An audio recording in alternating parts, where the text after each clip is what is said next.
Olá, olá, boa noite, boa noite. Hoje a gente vai ter uma live de como se comportar numa perícia médica, quais são os principais erros que um periciado pode ter, né? É, então, seja bem-vindo. Tem a Chers Denise. Olá. Então, vamos dar um tempo aqui, enquanto o resto do pessoal entra. Tem um filme dessa semana que eu gostei muito de assistir, que é o filme da Não Olhe Para Cima, tá? É um filme de sátira no Netflix que eu achei muito bom. Compensa muito os senhores assistirem e ver o que está sendo satirizado, né? Então são dezenas de sátiras, muito, muito legal. Então o pessoal tá entrando aí, muito legal. Então, para quem está entrando agora, já estamos em 6 pessoas.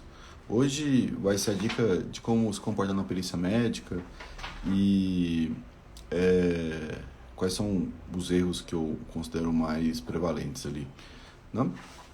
Então, coisa boa. Vamos começar aqui, então. Então, tá bom. Para quem está me conhecendo agora, tá entrando agora, a gente teve mais de 30 seguidores da semana passada para essa semana. Eu trabalho com perícia médica tem mais de 10 anos. Eu já atuei em mais de 300 processos judiciais, sou conselheiro do CRM, já atuei em centenas de processos éticos. E hoje eu tenho uma empresa que especializada em defender as pessoas em processo judicial que envolve questões médicas. Tá bom? Então, seja bem-vindo, Victor. Então, se você quiser receber novos conteúdos, ser avisado quando a gente vai receber novas coisas, é só entrar no grupo do WhatsApp. Você vai no perfil do Instagram, tem um linkzinho lá para nossas redes sociais, e aí dentro desse link tem o convite para a rede social. Tá bom?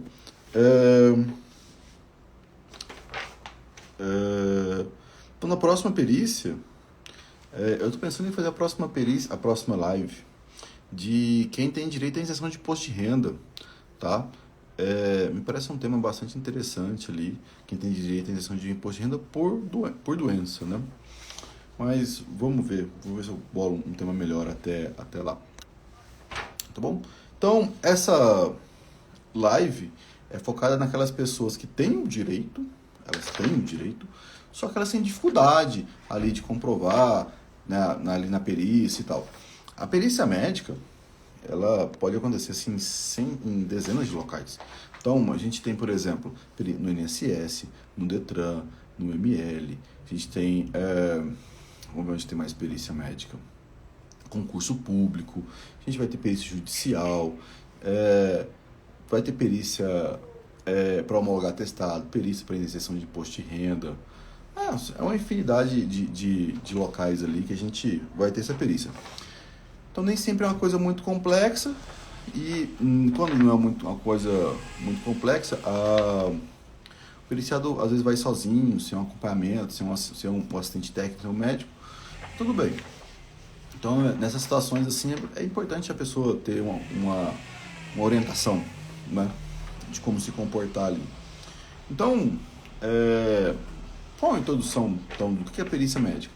Perícia médica, você tem, a pessoa pleiteia um direito e ela então vai para uma consulta médica, vamos colocar assim, um ato médico, e o médico que está lá que vai te examinar, ele vai querer então saber se qual doença que você tem, qual que é a gravidade dessa doença, e se essa doença se encaixa ou não na norma. Então você tem que ter sempre isso em mente, né?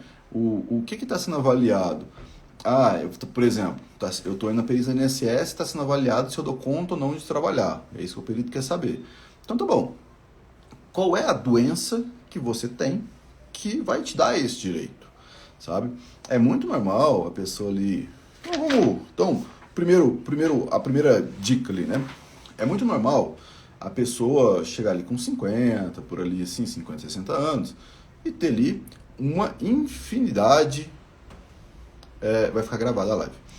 Então, é normal a pessoa chegar ali na perícia do INSS e tem uma infinidade de doenças, né?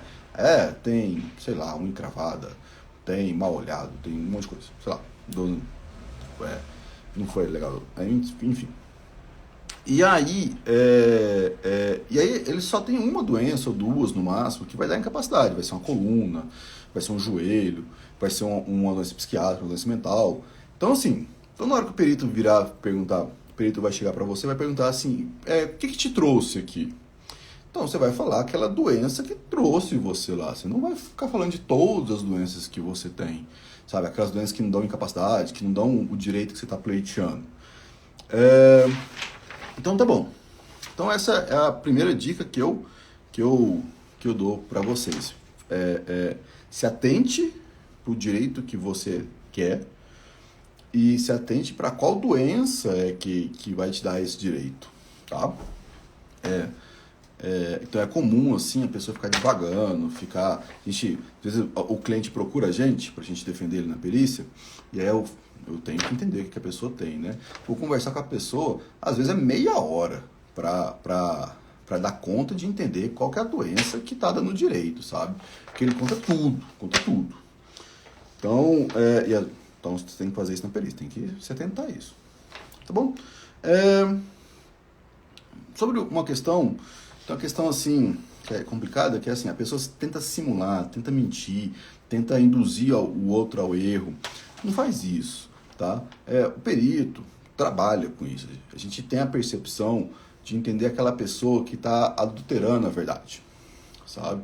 Na hora que a gente tem essa percepção, o normal de todo ser humano é segurar o direito, é dar o mínimo possível.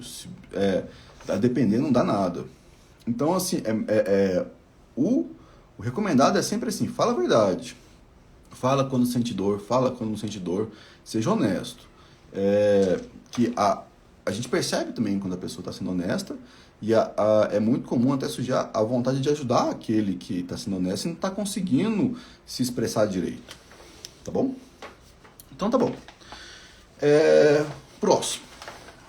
Falta de exames, tá bom? O que acontece?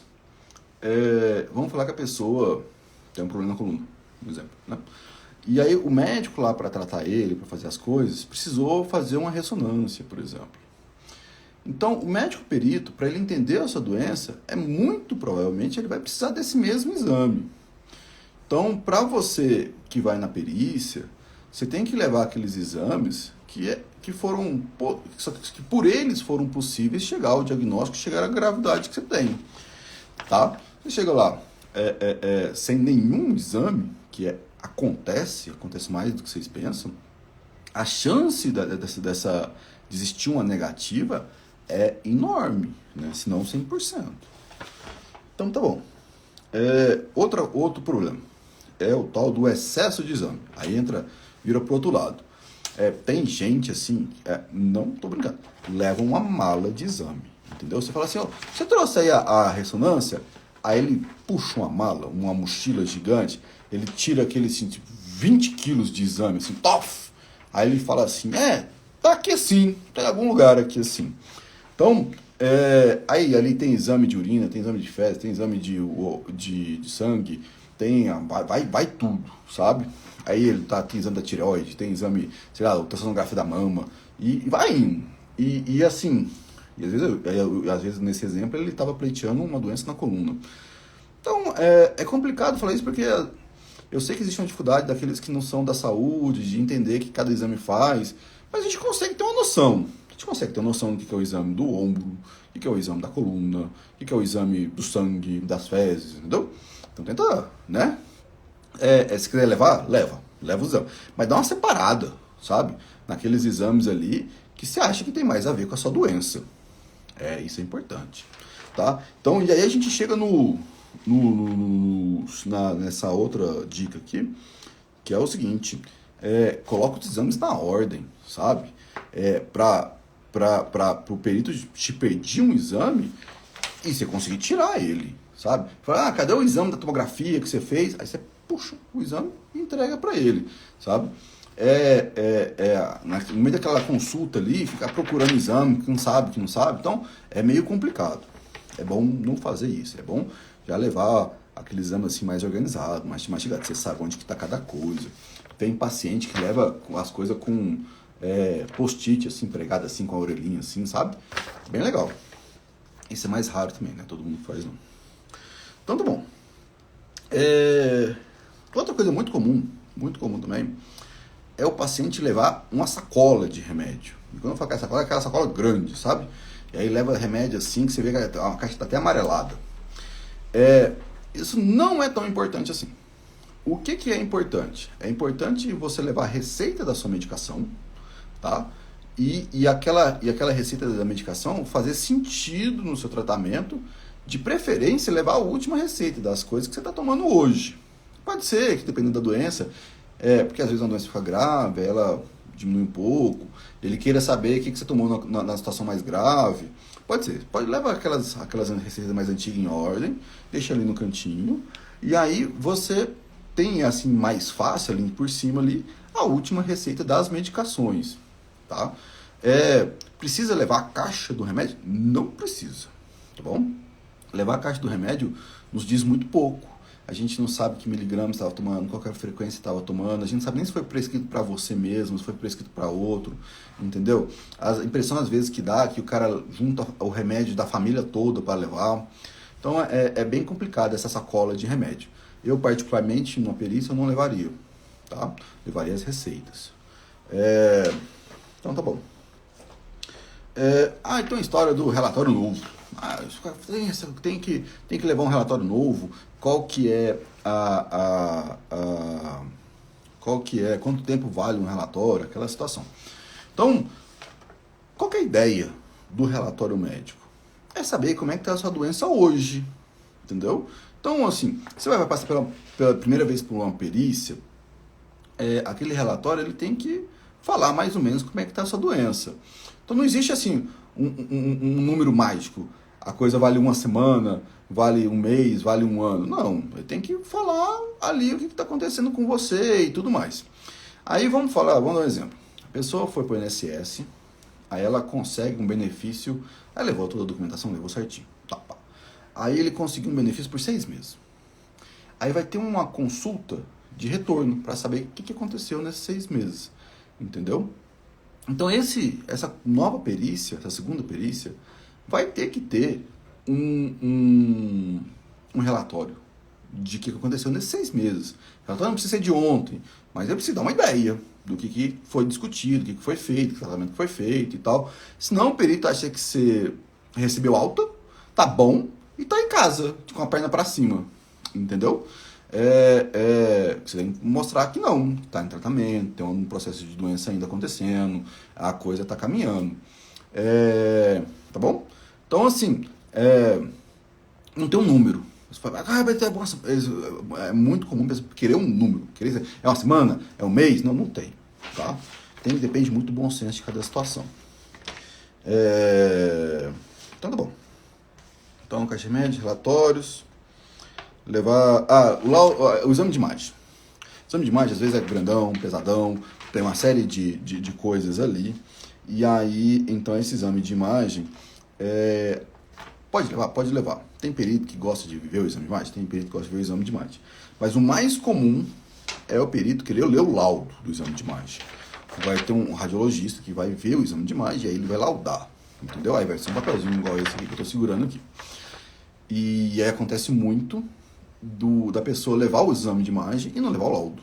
Tá?